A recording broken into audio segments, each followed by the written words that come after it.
with their networks if necessary. So thank you everyone for joining today. You are here for the virtual presentation from the NTC 2020 for Content Strategy for Donor Engagement. I will introduce all of the participants, but let me just take one moment to thank you all for joining us and to appreciate your time, but also to wish you safety, health, and hope that everybody is hanging in as best that they can. So thank you for that, and we'll talk a bit more about your work and how it relates to today's environment a little bit later in the program. But again, just wanted to acknowledge that we appreciate everyone's going through challenges. So I'll introduce everyone that will be participating as a panelist. I'll start with Valerie. Valerie is the Director of Institutional Advancement at Pathways to Housing, and she's joined that organization in 2018. Prior to that, she was the Director of Advancement for Council for Relationships. She's worked as a fundraiser for Valley Youth House and the American Association for Cancer Research. Valerie is a certified fundraising executive and holds a bachelor's degree in marketing and an MBA from Drexel University. She's a member of the Association of Fundraising Professionals since 2012 and serves on the board of directors as VP of Education and Programming. In the roles that I outlined, she designs and implements professional development opportunities for fellow fundraisers in the greater Philadelphia area. We are also joined by Marcus. He's the founder and principal at Message Agency. Marcus graduated from the University of Pennsylvania and has over 20 years of experience implementing communications and marketing strategies for the public and nonprofit sectors.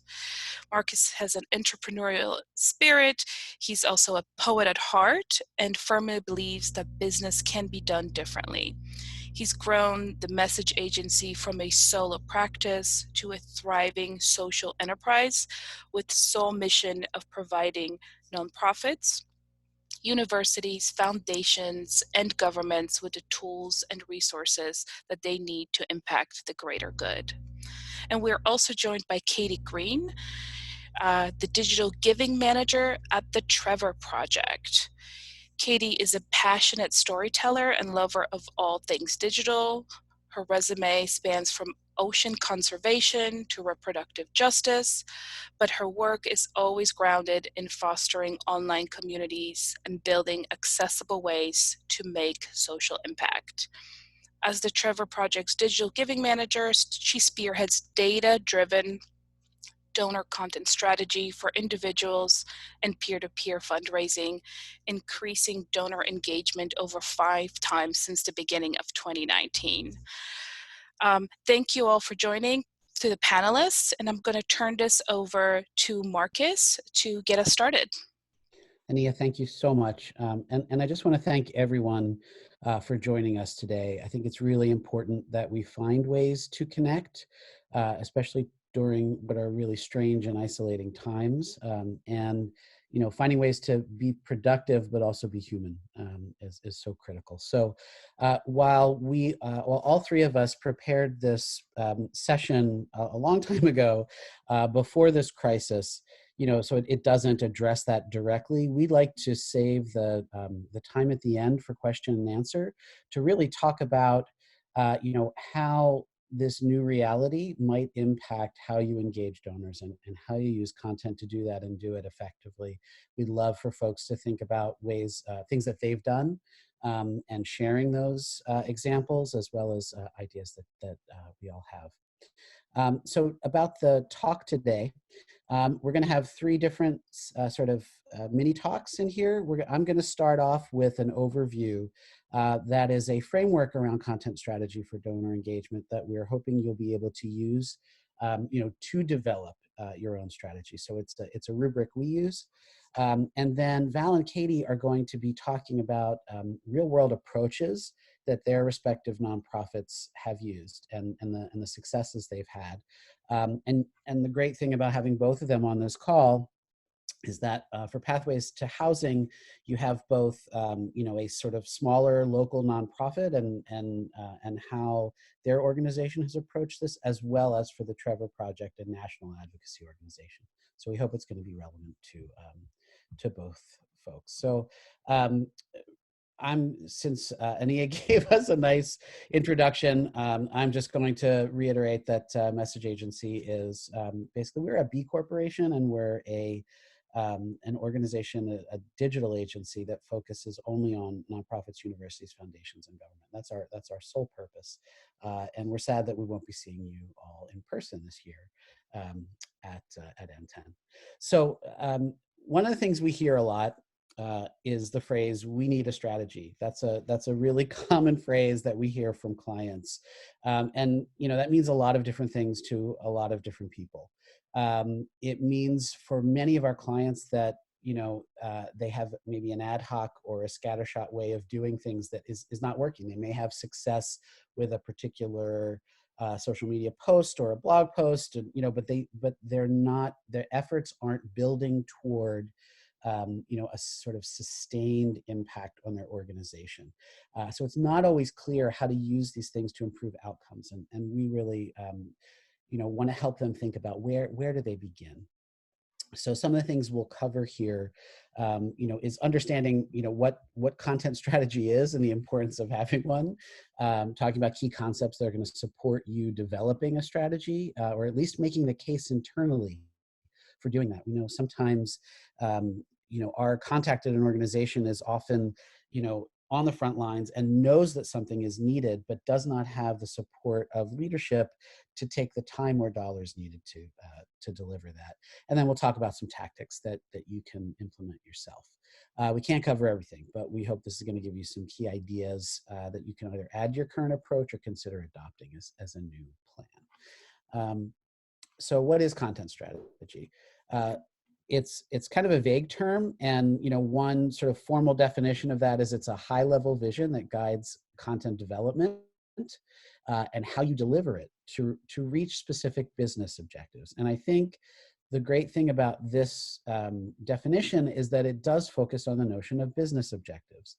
And that's something that, folks may be good at managing the tools that they have at their disposal, but they don't often have alignment with leadership about, well, what are our objectives? Who are we trying to reach? What are we trying to achieve?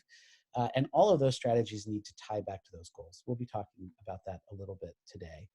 Another piece of this is design. Content strategy is design thinking, and that's also a phrase you'll probably hear mentioned often.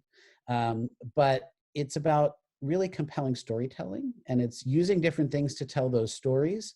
But ultimately, it's not just that it's a great story, it's using that information to motivate users to engage you and then remain engaged. So it's not just that individual moment, it's a succession of moments that lead to something.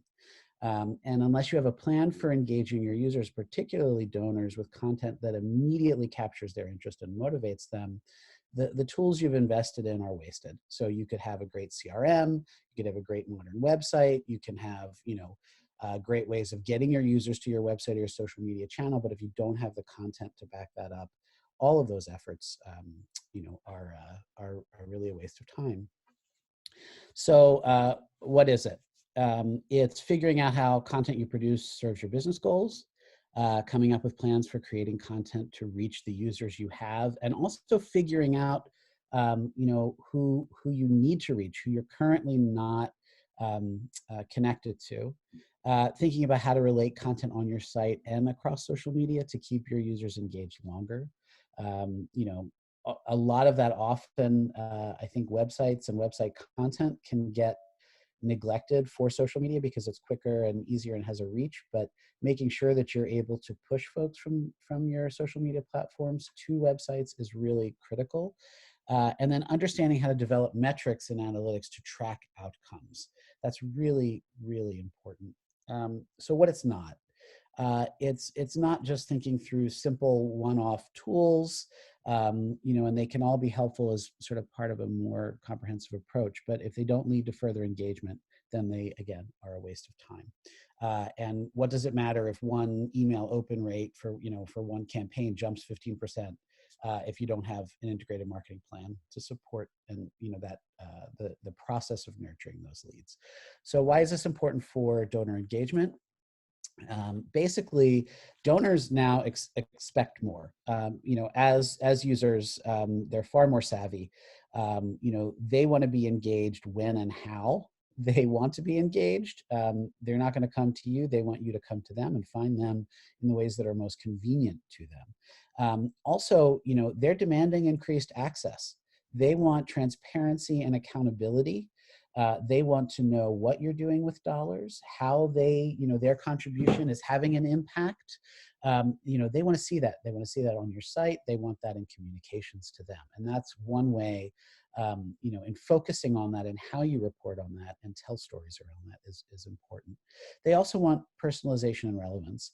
They want to know if they are donating, or earmarking their dollars for a specific program or effort, they're going to want to see a report about that specific program or effort. They don't want to just receive an annual report that summarizes everything. They want to know what they've done and what you have is relevant to them.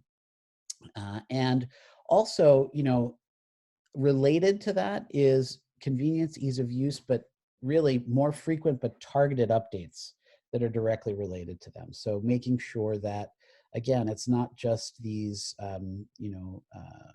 sort of anonymous or newsletters that cover a bunch of audiences, and you try to get everything done in one campaign. You really do need to think about targeting the content and targeting those campaigns to segments of your donors.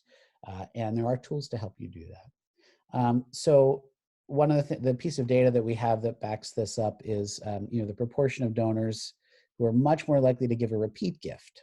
And it depends on some of these factors. So 34% will do so if there was a fast acknowledgement that a gift was received, 39% if there was an email or text explaining the impact of the gift on the organization, 41% if there's personalized communication explaining the impact of your support, and 29% if the organization makes it easy to continue your support. So all of these factors can be facilitated by a content strategy and by technology that targets a user. So with messaging, with stories, personalized experiences that deepen that engagement. And if you get this right, this data indicates how that leads directly to additional dollars.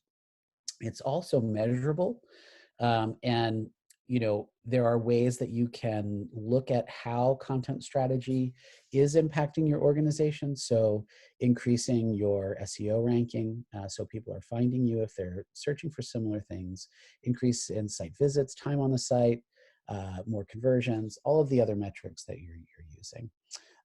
And the other thing that is really important about this is getting the development team and the marketing team to communicate, if that isn't indeed one person in your organization. We know that often occurs too.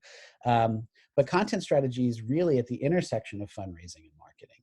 And, we've seen sometimes that one or the other, either the development folks or the marketing folks, sort of lead these things and don't necessarily communicate or even ask the other what their needs are. And so this is an opportunity for organizations to, look beyond a narrow focus and actually develop a shared language and think about shared interests and how they can work together better. So how can you better understand your audience? This is where we talk about the power of a tool called personas. And personas are something we use in user experience design and digital design to really embody the user. It's too many organizations just look at, they look outward and they communicate and organize their sites and organize their strategies all about, from the perspective of an internal team looking outward, instead of thinking about who are the people we're trying to reach and standing in their space and looking in.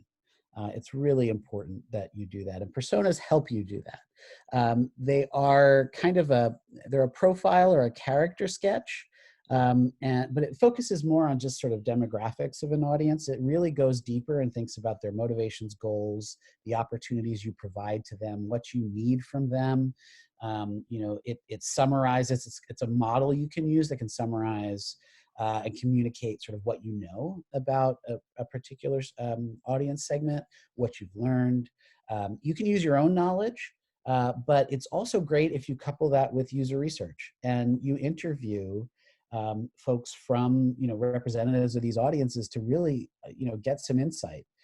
How do they see you? Where are they encountering? Where do they best encounter information from you? What are their needs? What are they interested in? The more you know from them, and often those quick interviews will surprise you. There are things you don't know about those audiences, and you're losing opportunities to engage them effectively. One of the things we say about personas, though, that's very important, is they're not intended to be stereotypes. They're a touchstone. And a persona can kind of embody a range of sort of needs and perspectives, but they're constructed, and they're fictional archetypes that represent a sort of audience member. It's sort of an amalgamation. In that, we have to say that it's really easy to let an implicit bias, implicit or explicit, overtake the narratives around these personas. So you have to be really, really careful and thoughtful to avoid that as much as possible. What do they look like? So here's a handful of personas we developed for the Juvenile Law Center. And they're doing incredible work. I'm running out of time, so I want to leave enough room for other speakers. But you can take a look at these and read these, when our slides are delivered. But basically, they contain a key set of pieces of information, discrete pieces of information. So we always give folks, an archetype. What's the audience segment that this person represents? What are their demographics? Give them a name, an age, a photograph if you can. Characteristics. Describe this fictitious person in ways that are relevant to this sort of scenario. Sometimes these can be targeted just to just to a particular, initiative or campaign or a digital strategy, but we actually think it's beneficial when organizations use these across the board. I'm going to talk about that in a little bit. You can talk about their needs, the goals that this person might have, or needs you want to address, and values. So again, go ahead and take a look at that. Also, what do they help you do? So they help you build empathy. They help you sort of craft something through using the lens through which a person will see you. And it helps you also develop focus. We think what's really cool is that it helps you communicate and form consensus across the organization, because often, when thinking through what content, what sort of type of engagement, and what type of conversions are we including in our strategy, different departments, programs, marketing, development, executives have very different perspectives. And getting everyone to agree to this set of personas helps to make that consistent. It has profound implications for organizations, even, not just around content strategy, but how you design programs and how you do events and how you reach out. It has a very broad application. So how can you develop an effective content strategy for donors? This is sort of the rubric that we'll take you through quickly. It has a series of steps, and I'm just going to briefly go through each step and talk a little bit about what you can do. So the first is, most importantly, setting business goals and metrics. This is a step that a lot of folks really just skip. People dive into, what are the tools I have? What are the stories I have? When do I need to do this? And they rarely consider, what is it that we're actually trying to do? What does this effort need to bring to our organization? And how are we going to best achieve that efficiently and effectively? So you have to decide on those key objectives, and often you need to communicate and collaborate with other stakeholders to do that. You have to prioritize them, because you can't always achieve everything. And you have to decide for a particular strategy which goals are the top goals. And then you have to also define signals and metrics to measure success. So in terms of objectives, do you need to have different types of interactions with existing users or donors?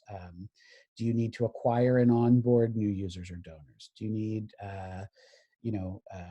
to increase sort of the frequency of use or interaction from existing users? Do you need to streamline your users' paths to take action? What are the things that you're trying to do?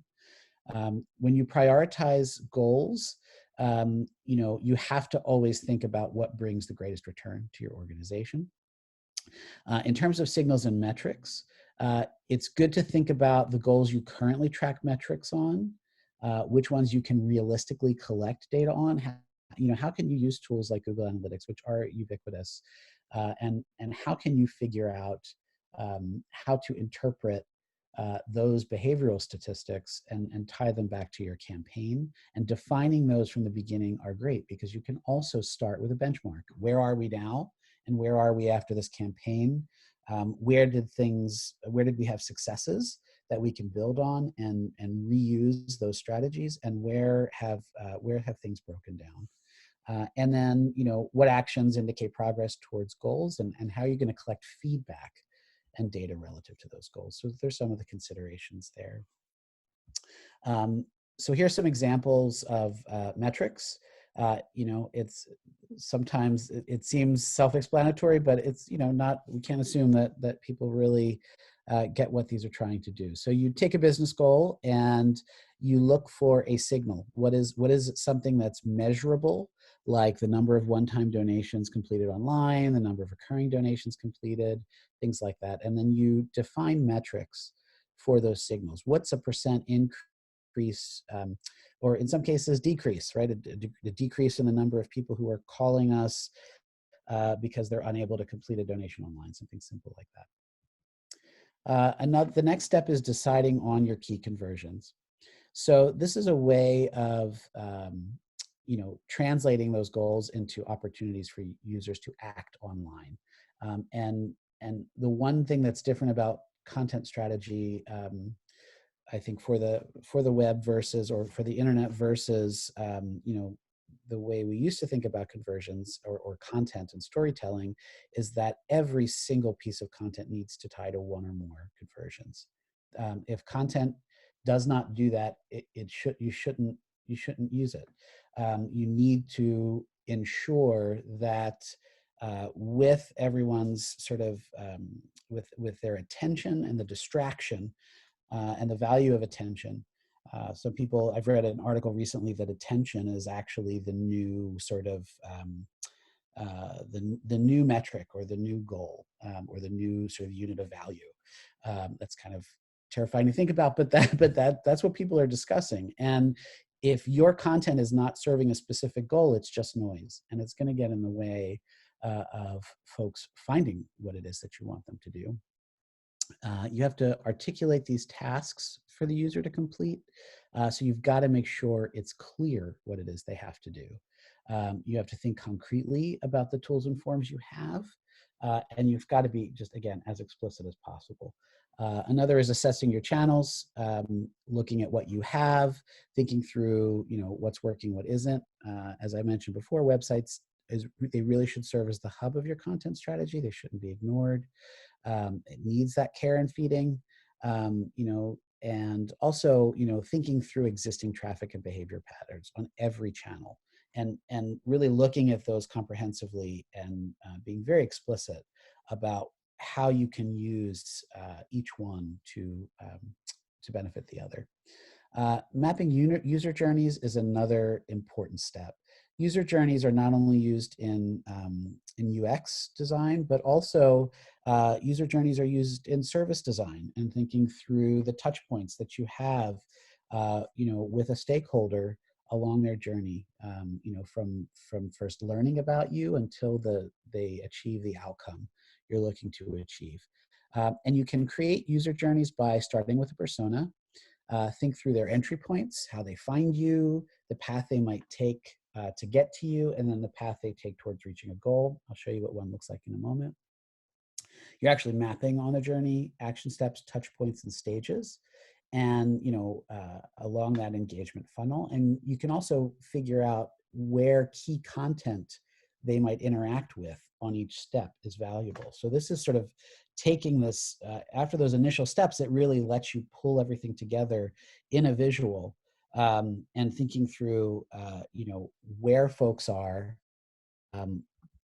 how you interact with them at each stage, and this again is for a particular audience segment, and what they're feeling, what actions you want them to take, and all the touch points. You can find this, just sort of search for it on the internet. I don't have time to go through too much more, but there's a lot of tools out there where you can do this. You can read about this and you can do this on your own, just like drafting personas. In terms of crafting content, there are some goals that you need to keep in mind. One is writing for user behavior. So people view and interact with screens very differently than print. They are hunters. They're trying to get to a goal as quickly as possible. If they get stuck, if they get confused, they're going to abandon you. There's also this notion of a 10-second rule, and you have 10 seconds to get someone's attention. And if you fail to capture that, you're going to lose them and you'll lose that donation. You also have to think about writing for your audiences. Again, this is where personas, come in very handy. And you also have to think about messages needing to be slightly different, for different audiences, thinking about their relationship to your organization. How are they likely to reach this piece of content? Are you being redundant because they've encountered the same message over and over again? Thinking through that journey is very, very important. And other sort of typical things like using terms and phrases folks are familiar with, creating well-structured content. There's a lot to go through there, so I'm going to skip over that.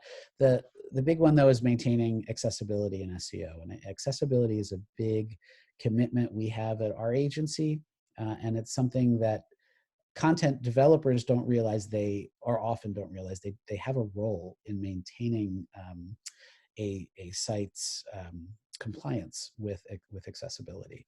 And it also, the same things that help with accessibility also are related to SEO. So it's beneficial. These practices are beneficial in both cases. There are some details in here that we'll provide to you all that you can use once you get the presentation. And also, applying visual elements and repurposing content. And finally, testing and analyzing. And I'm going to stop here because I think that both Val and Katie have some really great examples about how they've tested their cases. So Valerie, do you want to go ahead and start to present? Sure. Hello, everybody. So if you're anything like me, after hearing Marcus talk, you're probably feeling very overwhelmed with all the things that you feel like you now should be doing for your organizations. I'm just here to tell you that's completely normal. That happens to me every time I talk to Marcus. And honestly, you can't do it all at once. You're never going to be able to tackle everything. So I'm going to just go over kind of the before and after of my current organization, Pathways to Housing PA. So here's an example of what we looked like before.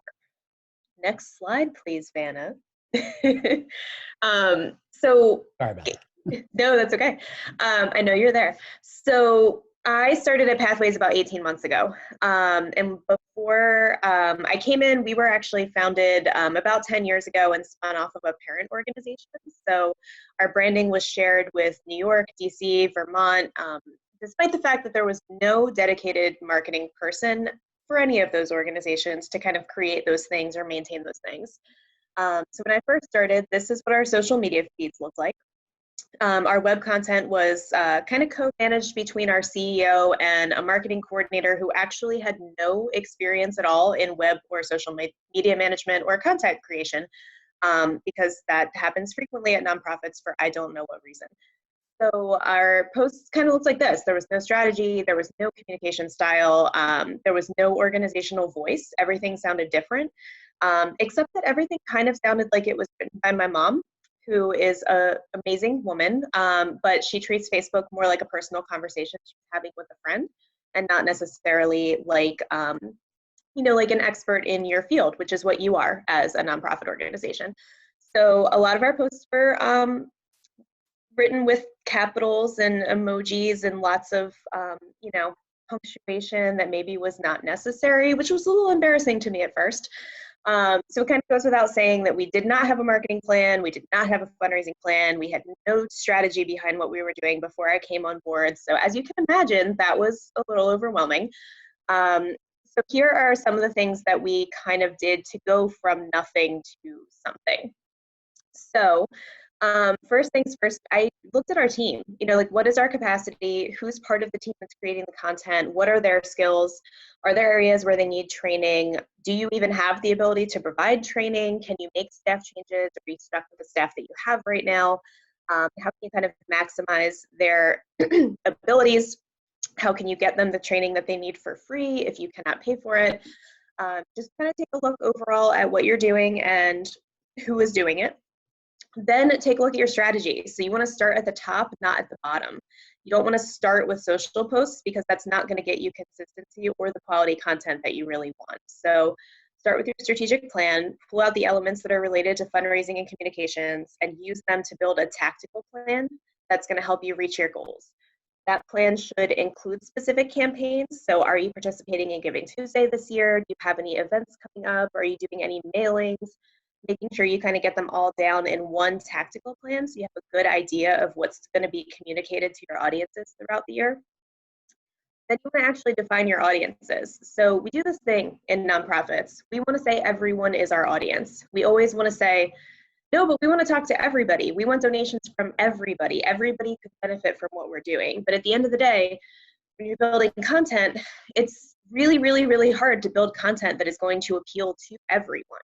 You want everyone to know what you're doing, but at the end of the day, you gotta pick a couple people to target with that.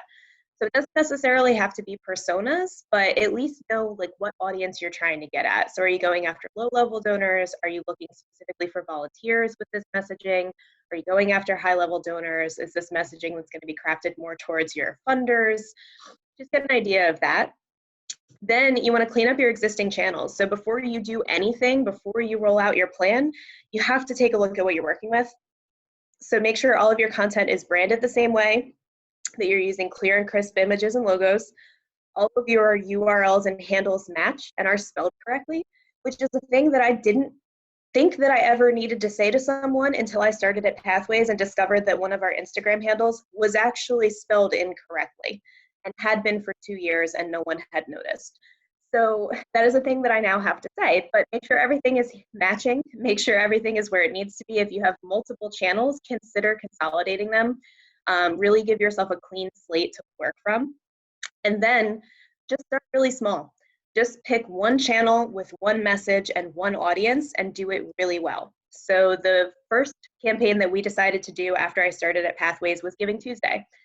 So we targeted low-level donors through our Facebook account. We were starting from nothing. The previous year, we had one $50 donation for Giving Tuesday, and it came from our CFO because she discovered Giving Tuesday and thought it was really cool. So the first year that I was on board, we were able to increase that to $3,538. And then this year, with the inclusion of some additional channels, we brought that up to $4,700. So once you have a really good handle on how the process is working for you, then you expand your campaigns to include either multiple channels or multiple audiences and have more custom content for each of those ways. But if you're starting from nothing, or if you're starting in a new organization or with a new department, you definitely just want to get all of these basics under control first, and then start to work one at a time on all of the amazing things that Marcus just told you about. So to give you a picture of what we looked like after, these are our financials. So Giving Tuesday, like I said, we were able to increase pretty significantly. Our year-end appeal also, we increased pretty significantly. So I started in September and our year-end appeal went out in December of fiscal year 19. So the 18 figures are before I was there. The 19 figures are really just our first pass at figuring out who our audiences were and how to target them. So fiscal year 20 is where we really kind of have hit our stride and figured out who we're targeting with this campaign and how we can create content specifically for those audiences, which resulted in more than double this year. And if you look at our digital only for the year-end appeal, that's where we saw the most growth. So we went from 3,300 2 years ago to 18,000 this year just through our digital appeal, which is pretty amazing. But again, it's just because of the content curation and making sure that we're messaging directly to specific groups of people and not to everyone. And finally, we do have a special event because we're a nonprofit and that's what we do. So the year before I came in, we only made $13,000, period. That's it. That's all we made that year. And we had probably 150 people in attendance. So our net was really, really low. So last year was kind of our base building year. We brought the net back up to 27,000. And this year, though the event is now postponed because of the state of the world, we already have more than $40,000 in for the event, and we're looking to actually net about 40 to 50,000 this year. So we've made some big strides there too. So even making small changes can have a big impact on your fundraising. So last slide, no matter where you're starting from, you got this. You're on a roll. No crying in your bath tonight. You totally got this. Just pick the small battles, and once you get comfortable with those, then move on to the harder things. And that is all I've got for you. So I am going to turn it over now to Katie. Hi everyone, this is Katie Green, Digital Giving Manager at the Trevor Project. I've been having some internet issues, so if you can't hear me, please just use the chat function and I will do my best to resolve them. Great, so if you want to go to the next slide, Marcus. So we had a huge opportunity. Marcus, you have to click through the whole thing, sorry about that. So we had huge growth at the Trevor Project. We are the nation's only and largest LGBTQ youth suicide prevention and crisis intervention nonprofit. We have a hotline that youth can call, that's individuals 25 and under, and we have trained counselors that we can connect people with on phone, chat, text, and we also have a safe social media networking site called Trevor Space. So we're following the 2016 election, like many other nonprofits, we saw huge organic growth. People were uncertain about where the world was going, and they felt donating to us was their way of helping control what their world was going to look like and being there for LGBTQ youth. So with that organic growth, that huge organic growth following the 2016 election, there was kind of a path revenue model in place. It was coming in on Facebook, it was coming in on the website because people were just coming to us knowing that we do what we do to support LGBTQ young people. And there was a lot of revenue coming in, but it was really passive. So I came on about a year ago, and I was the first ever person they've hired to do digital giving in their 21-year history.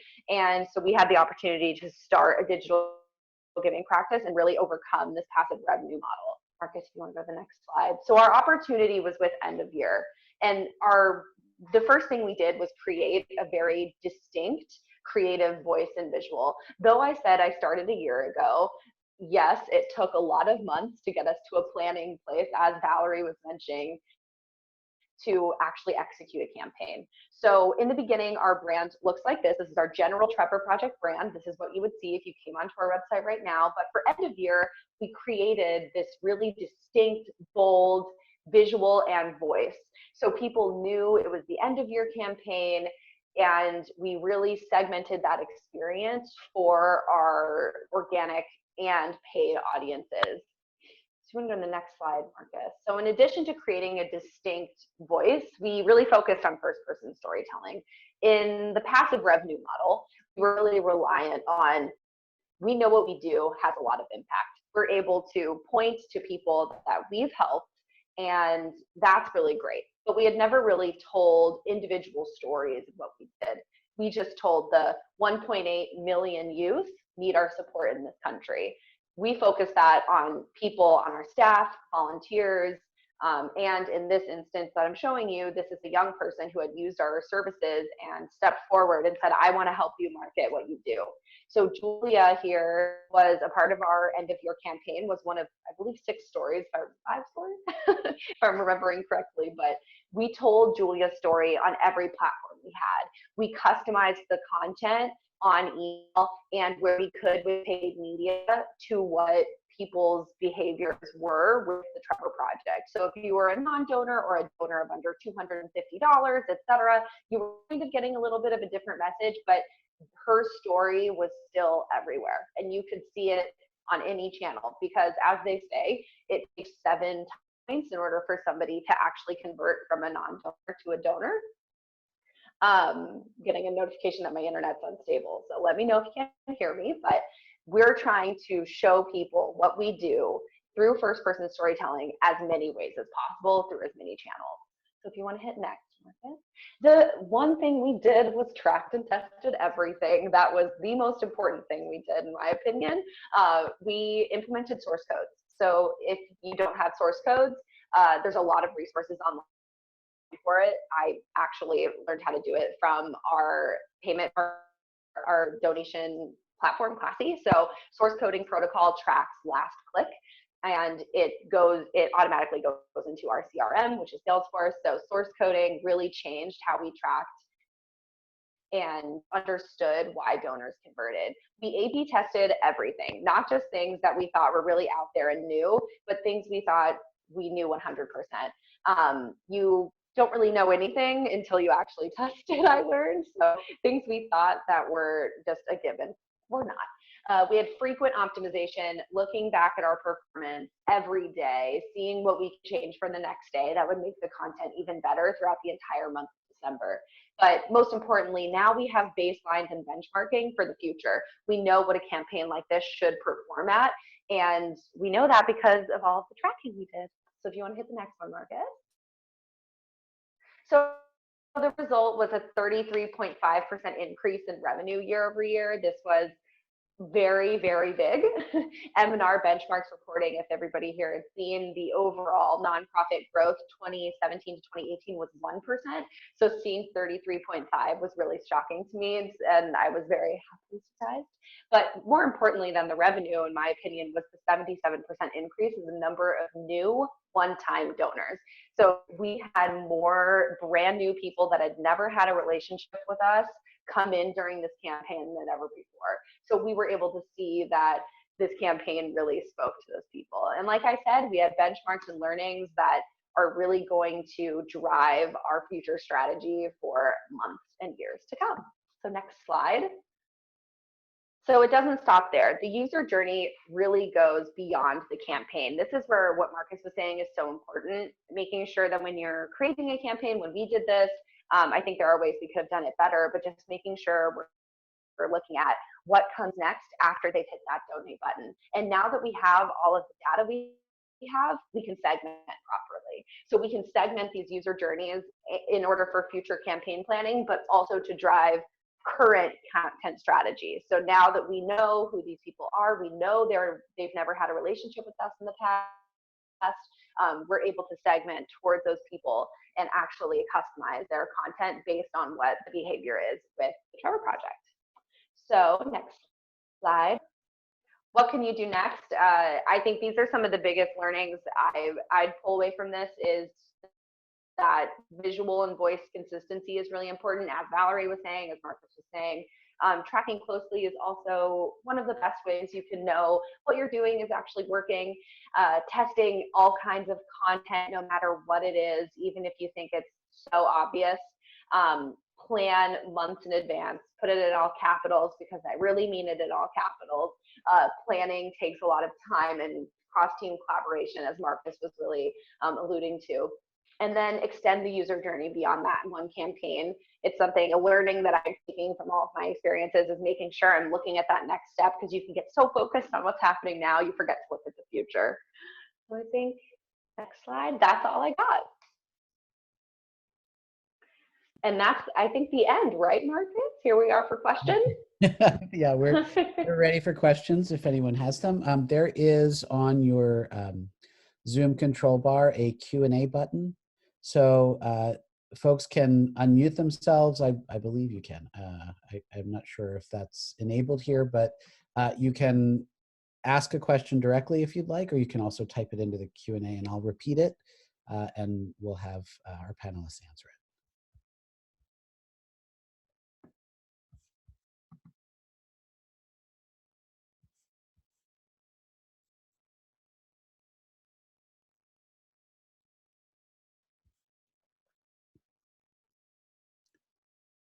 Anyone have any questions, comments?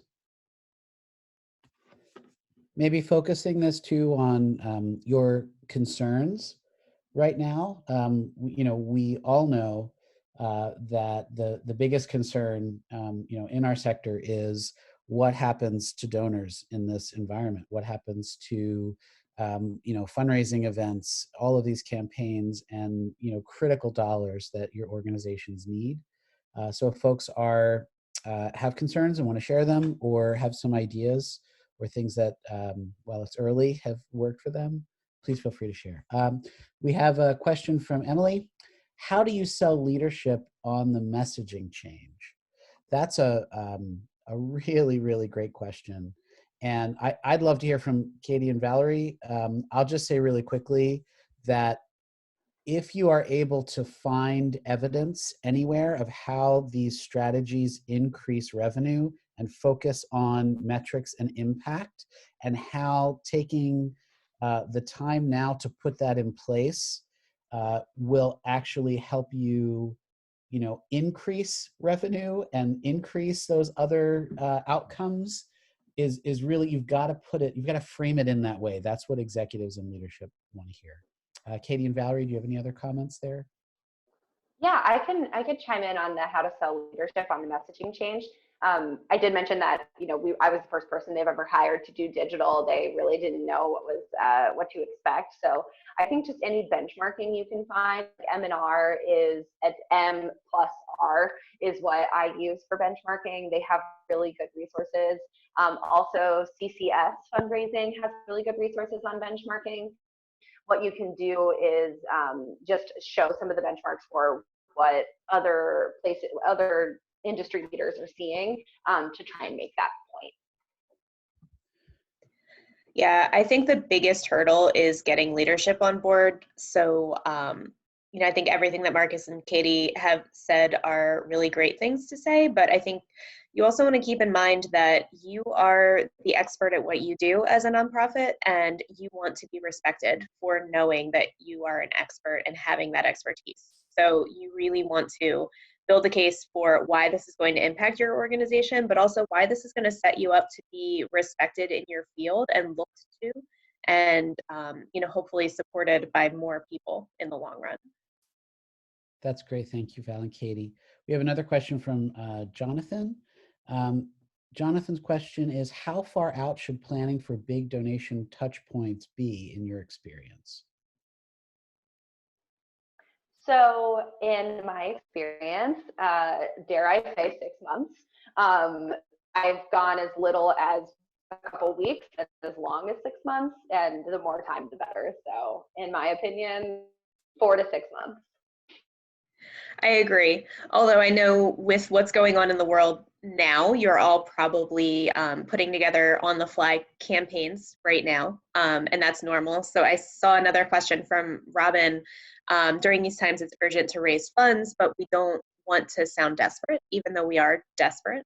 So I think, in times where you don't have enough time to put 4 to 6 months into your planning, it's really important to come at it from the angle of being the expert. So right now, you are doing what you need to do to make sure that your clients are well prepared for this situation, right?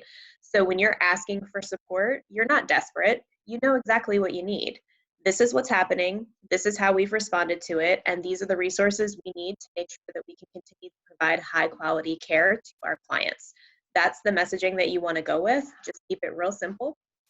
And you're not desperate. You're offering people an opportunity to do something. Everyone wants to help right now. Everyone wants something that they can do to make a difference right now. So you're just giving people that opportunity to make a tangible difference right now. I also think that's where being able to segment your messaging and talk to current donors differently than prospective donors, reaching out to, donors who, maybe you're in a sort of higher level tier and having calls with them, doing things that are targeted will be much more effective, because right now, I don't know about everyone else's inbox, but it's there is a huge influx of communication, and it's often tough to sift through it. So another thing I would suggest is, we'll all be, we don't, this sort of situation is evolving and emerging, and we're all sort of constantly tapped into it. Try to wait a little bit, maybe wait another week before you start communicating, until people get adjusted a little bit psychologically to what's happening. Right now, we're all still feeling a sense of crisis and panic, and it's harder to focus. Anything else, Val, from you on that? Nope.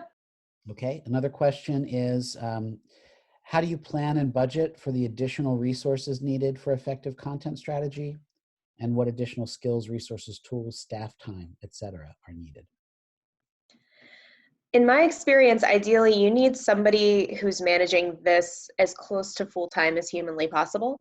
So if you're a one-person shop and you're trying to carve out time and making sure that you're able to kind of handle all of these things, I would try to set aside designated blocks of time for you to be working on these things and making sure that you're doing, social media check-ins once a week or once a day if possible, and keeping track of your progress.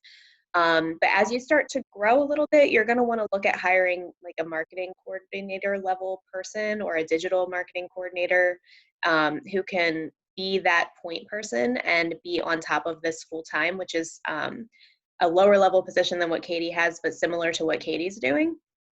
And you're just going to want to grow as you can. So, I assume most of you folks are in fundraising shops, so you're probably coming at this from I have to raise the money that I need in order to hire these people or get these tools. And that's probably the best way to look at it. So see what you can do about increasing your budget and increasing your unrestricted giving so that you can start to cover some of these things, and then build in the tools and build in the resources as you have the funding available. Yeah, and I think just echo that a little bit, just to give a little piece of advice from my own experience is, looking at end of year, which is a big fundraising moment for all of us. Giving Tuesday, again, falls in December this year, if I remember correctly. I think it's December 2nd, 1st. But what you can do to plan and budget, you could run some smaller test campaigns now-ish and get some benchmarks for how much you should spend on paid ads or anything like that. And then that might help me through just doing some smaller campaigns that can show and just some benchmarks and learnings before you go into a bigger fundraising moment could also be really helpful in planning your content strategy. We have another question. What are some best practices to retain first-time campaign donors after the campaign? Also, what are the best ways to personalize newsletters, emails to donors other than merging names and giving info? I'm happy to speak to this since I kind of ended my little presentation on it. Yes, this is an excellent question. Yes, this is an excellent question. I think to speak to the second piece first, what the best ways to personalize newsletters and emails, I think just acknowledging their relationship. So beyond merging names and giving info, like really saying thank you in every message. So every time I email donors, I always make sure to include a thank you, acknowledges what they've done to support LGBTQ youth in my example. So, having personalization like name and location can increase your open rate, click-through rate, but really making people feel stewarded and appreciated for what they've done is simply adding a thank you. So you can segment different messages to donors of different levels and kind of change how much you're thanking them. That's what I tend to do. So that's one of the best ways I would say for personalizing messaging to donors is just really focusing on that stewardship aspect in addition to personalization. But some best practices beyond the campaign donors, I would say to optimize your welcome series to speak to where they came from. So let's say I came in from a Pride campaign, my welcome series may be tailored to say like, hi, Katie, we know you gave during Pride, like very specific about where I came from so that they're merge into the larger communications stream is more seamless. That's one thing I would do. I think there's a number of things you can do to get creative with these new one-time campaign donors. You can, work it into your messaging strategy longer term. If you have the capacity, that would just require a lot of segmentation and a lot of content drafting. But I think just optimizing your welcome series and your autoresponder for when people are donating to speak to the campaign would be one of the quickest and most effective things you could do to retain those first-time donors. And also providing them with engagement opportunities outside of donation is really important. So we created a quiz CMS. You can do surveys, are really great. A survey to a first-time donor, why did you give? Can also create really good user-generated content if you want to use it in future campaigns. So I could talk about this all day. Feel free to email me if you want to talk more, but those are my main pieces of advice. And then we have three questions from Sarah. I'm going to get to hers. So Sarah asked first about your website setup, if you use WordPress, Drupal, or something else, and how your website fits into your digital fundraising. And then she has two other questions. What if your marketing communications team is hesitant to include fundraising asks in social media? How do you convince them that's important? And who drafts the fundraising emails and social posts? So can either of you pick one and give Sarah? I can do all three quickly. So our website is set up on Drupal, and we're currently using Soapbox and PayPal together to process our donations, I would not recommend that. So don't go with that. And honestly, our digital fundraising drives everyone to our website. So we are set up on Facebook. We do have some other giving channels, but we try to push as many people as possible to the website because we are very proud of the content there. And we're hoping that once they process the donation, they'll stick around and learn more about what we do. If your marketing or communications team is hesitant to include fundraising asks in social media, I would remind them that calls to action are incredibly important in any type of marketing, and this is the perfect call to action for people who clearly care about what you do and want to help you do it. And then on the fundraising emails and social posts, so my organization has marketing and fundraising combined as a department, and we have one person doing each that reports up to me. So they collaborate on the fundraising email copy or the appeal copy, but social posts are mostly written by the marketing person, and then I'm reviewing them for consistency. So it's kind of a combination of all three. Katie?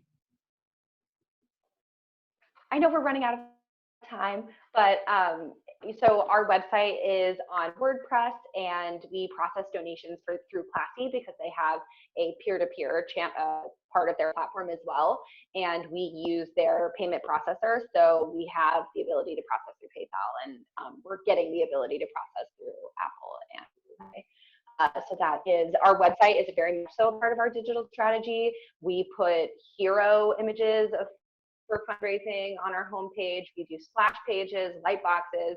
It's very much so a part of our strategy, and we customize content based on the source code. So if the source code is from email, maybe we mention something on email that we don't mention anywhere else. So the website is definitely a very big part. It's actually where 49% of our revenue came in during end of year, was just directly through the website. So marketing, sorry? I just said that's impressive. Oh yes, sorry, I thought it was another question. But so what if your marketing team is hesitant to include fundraising asks in social media? This is something everyone struggles with. You're not alone. I think that I'm just going to retweet, calls to action are really important. People want to help. They follow you on social media because they want to know what they can do to be a part of your community. And donating is something that can build community. So I think really grounding it in a community frame could help. And who drafts fundraising emails and social posts? I draft our fundraising emails, and our director of individual giving reviews them and helps me. But our social posts, we have a social person, so we're very lucky. But we split between the development team and the marketing team and the communications team. So we just kind of have a really collaborative experience with that. All right, we're getting a signal from Ania that it's time. So Ania, do you want to wrap up? Thank you. And first of all, just want to say thanks to the panelists and the participants. Amazing participation and engagement. And this obviously is an extremely important topic. So we'll make sure you have obviously this information, the recording, access to all the folks that are on this call. I'm sure they would all be happy to engage with you offline or online, I guess, other than this webinar. But thank you, everyone. We'll be following up. Give us at least 24 hours to send all the information. There are tons of other webinars. Also check those out on the NTEN page.